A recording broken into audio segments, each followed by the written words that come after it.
Well, when I was in my 20s, I used to go fishing alone in Mississippi in a really lonely location, kind of a secret spot that I found. But one day, something made me totally quit fishing there. It was a Saturday, and I was in the same place I always was when this random dude approached me. I found it really weird. I never saw other people in there. "Hey, you need a partner?" he said. Yeah, I was really confused at first. He was maybe in his 40s, and his clothes were all screwed up like he was in some kind of accident, and he had a weird white hat. "Hey, man, are you fishing over here too?" I asked him. "No, I just like to watch people fishing over here. I'm stuck in this place after what happened, huh?"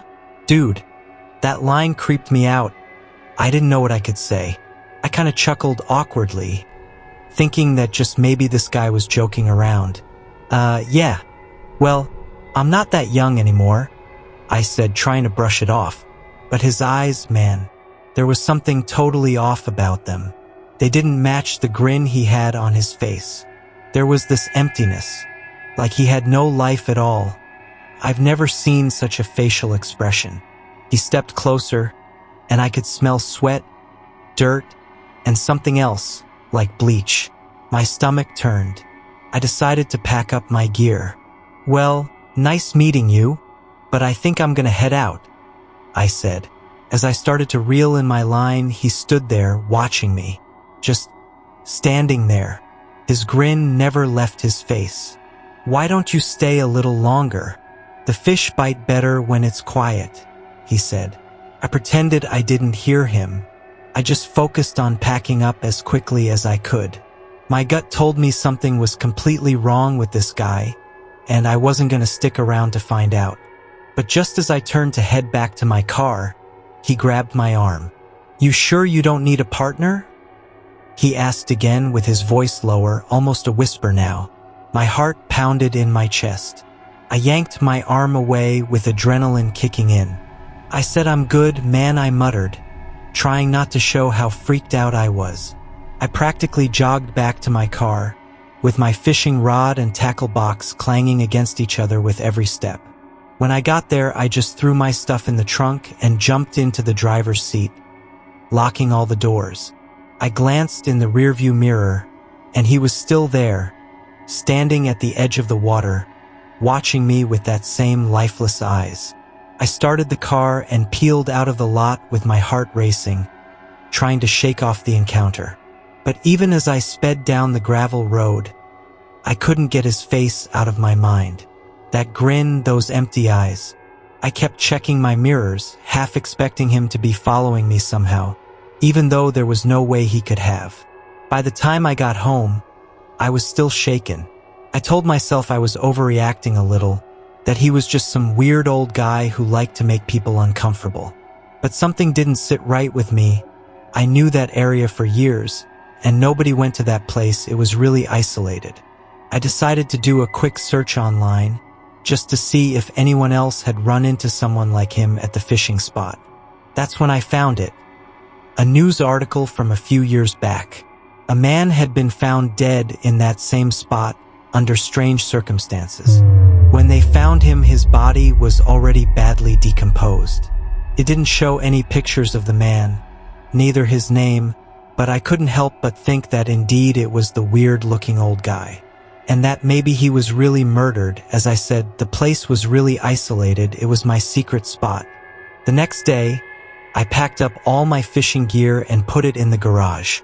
Took me a while to go fishing again, and I never went back to the spot. Whatever happened that day, it wasn't normal. I don't know who that man was or what he wanted, but I think that some things are better left alone.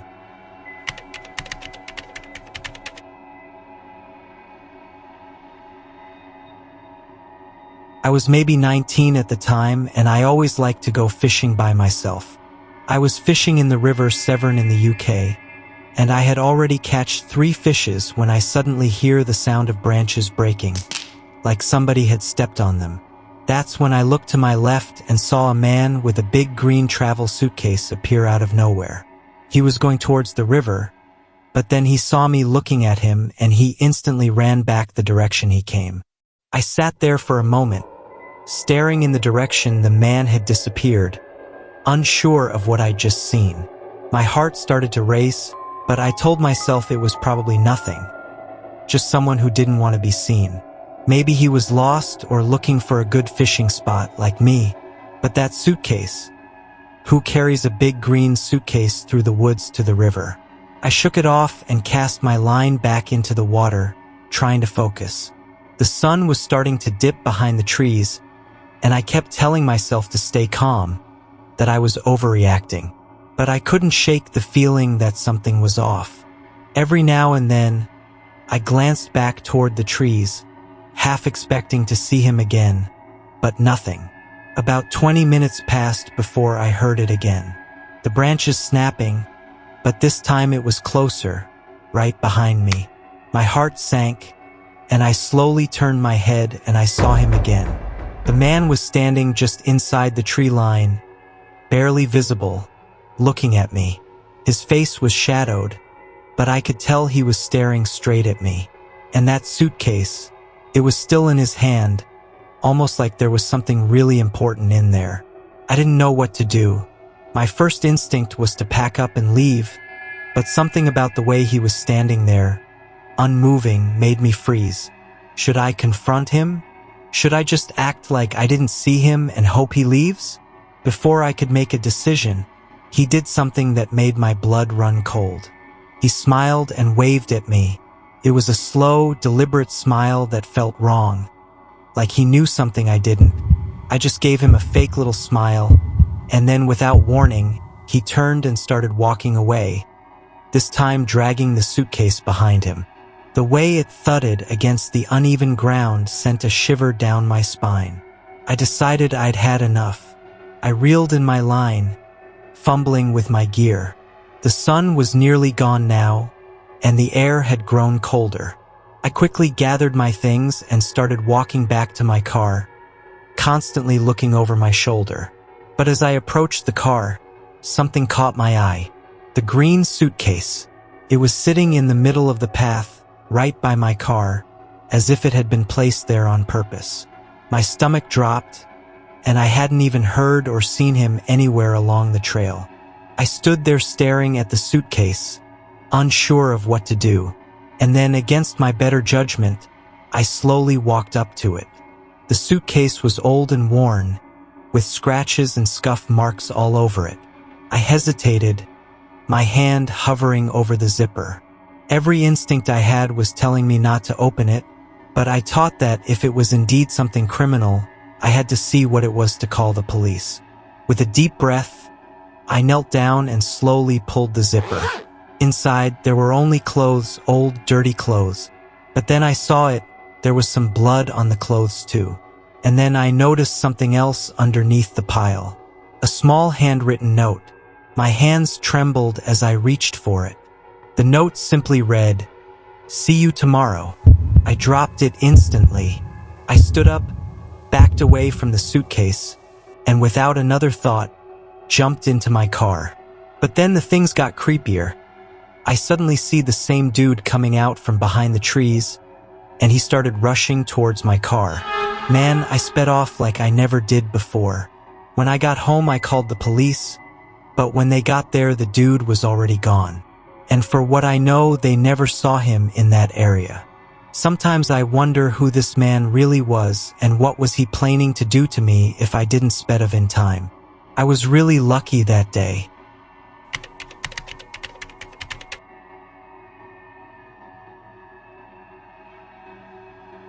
When I was a kid, I used to always go fishing with my dad and his two brothers at least once a month in Michigan. But one day everything changed, and my dad and his brothers always have to tell the story to our relatives in our family gatherings. We thought it was going to be another nice day of fishing in their favorite spot. When we got there, we were telling jokes and laughing as usual, and then around 2 p.m. we suddenly heard something terrifying. It was the scream of a woman. When we heard the scream, it cut through the air like nothing I'd ever heard before.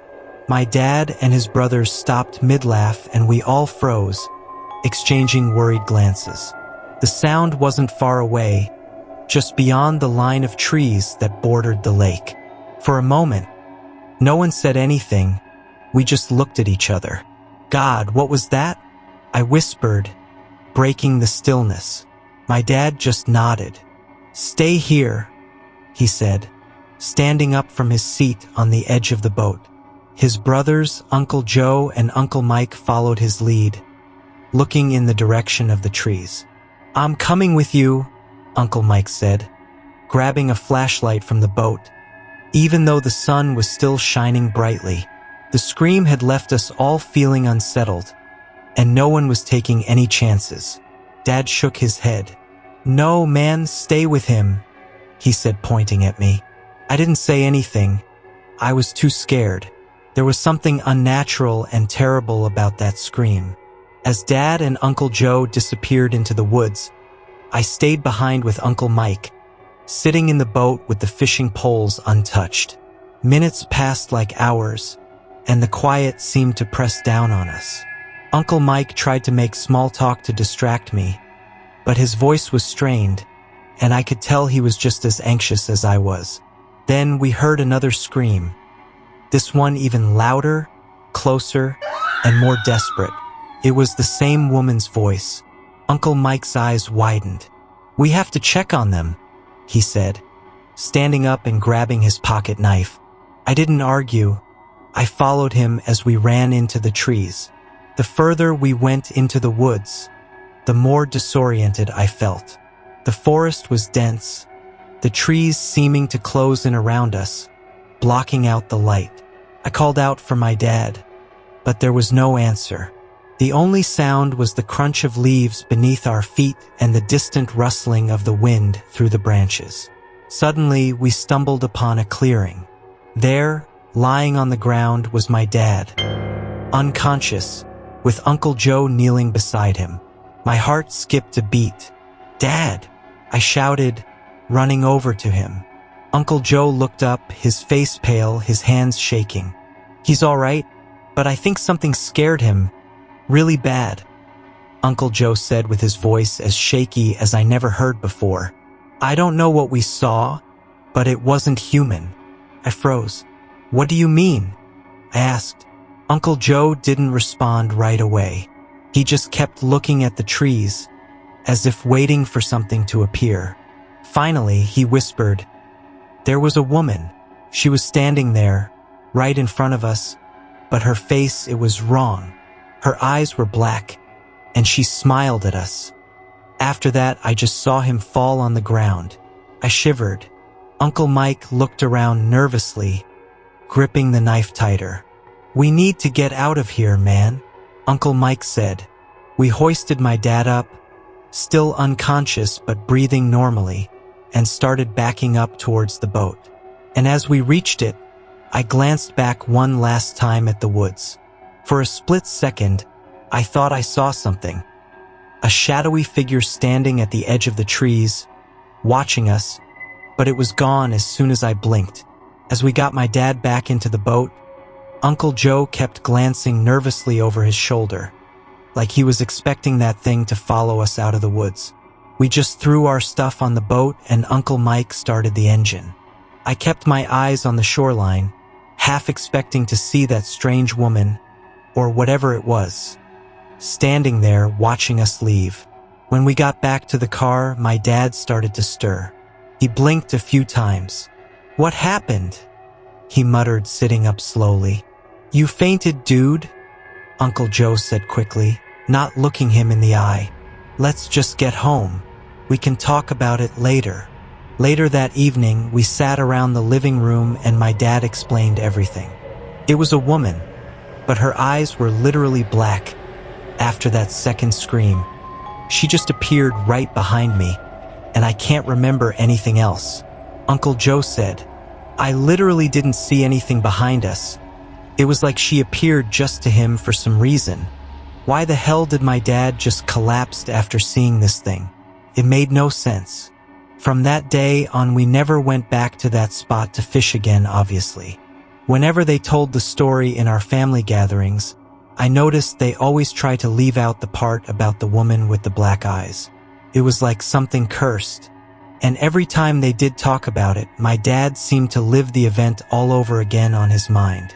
To this day, we still talk about it, trying to come up with any explanation. I even tried to do research online to find if something happened in that place, but nothing would come up. Whatever it was bad enough to get my dad on the ground.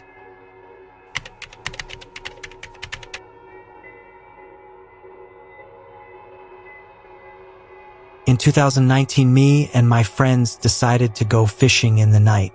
There were 4 guys and 3 girls. At some point, me and my friends were having a few cigarettes, chatting and laughing, when we suddenly see some random guy come up to the girls, who were sitting in a table also chatting and laughing. The girls were very visibly concerned and scared by that guy, and we were watching it closely, almost running to protect them. As we watched the stranger approach them, his movements seemed oddly deliberate, as if he had been lurking nearby, waiting for the right moment to appear. He was tall, with a scruffy beard and worn-out clothes, like someone who'd been living off the grid for too long. The girls' laughter died down, and they exchanged nervous glances, inching closer together on the bench. One of the girls, Sarah, spoke up. "Can we help you?" she asked, her voice steady but her body tense. The man just stared at them for a moment, with his expression kinda unreadable in the dim light of the campfire. Then he smiled. "You folks are out here awfully late," he said, his voice gravelly. "Not always safe, you know? That was enough for us." I stood up, flicking my cigarette into the dirt, and the other guys followed. We weren't looking for trouble, but we weren't about to let some creep harass our friends, either. "Hey, man," I called out, walking towards him, trying to keep my voice calm but firm. "We're good here. Why don't you move along?" The guy didn't even glance in our direction. His eyes were fixed on the girls, and his weird smile widened. I felt a chill creep up my spine. "You really should be careful out here," he murmured, almost to himself. "Things can happen when no one's watching." That's when one of the other guys, Jake, stepped forward, more aggressive. "You heard him," Jake said with his fists clenched. "Time to leave." The man's smile faded, and for the first time he looked directly at us. There was something off about his eyes. They were wild, almost like an animal's. He raised his hands, palms up, as if to show he wasn't a threat, but his voice was low and menacing.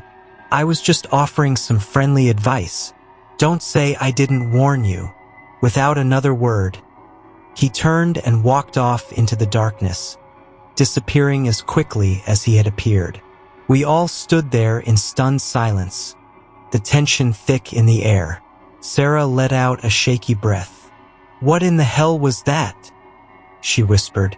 We tried to shake it off, chalking it up to a weird encounter with a local, but the mood had shifted. No one felt like laughing or joking anymore.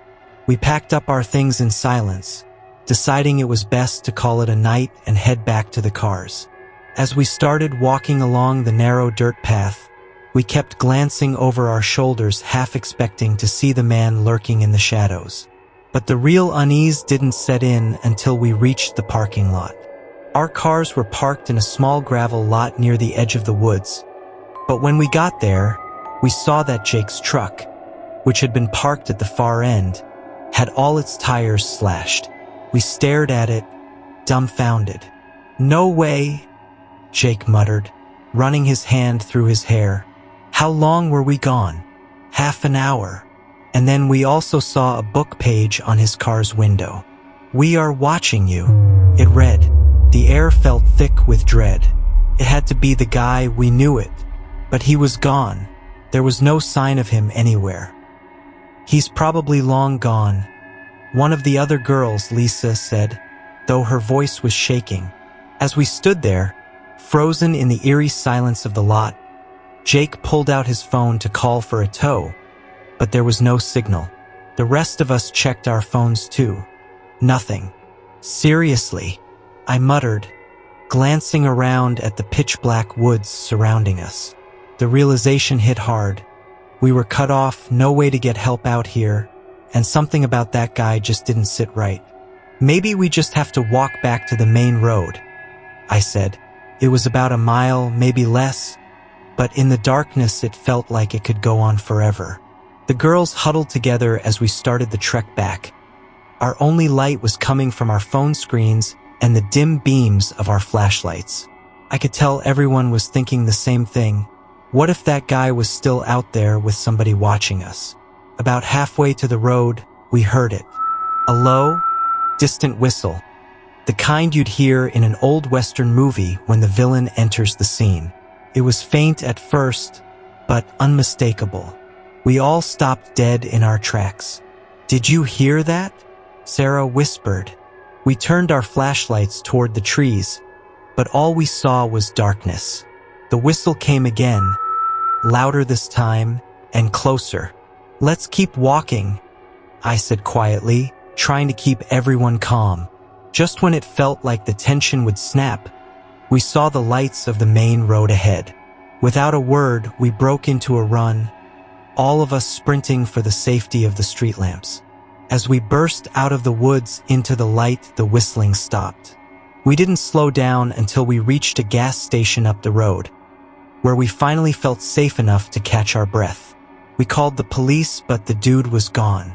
We never saw the man again, and we don't know who the hell he was, or if it was indeed him that left the note on Jake's truck. We just always thank God we ran at the right time and escaped unharmed.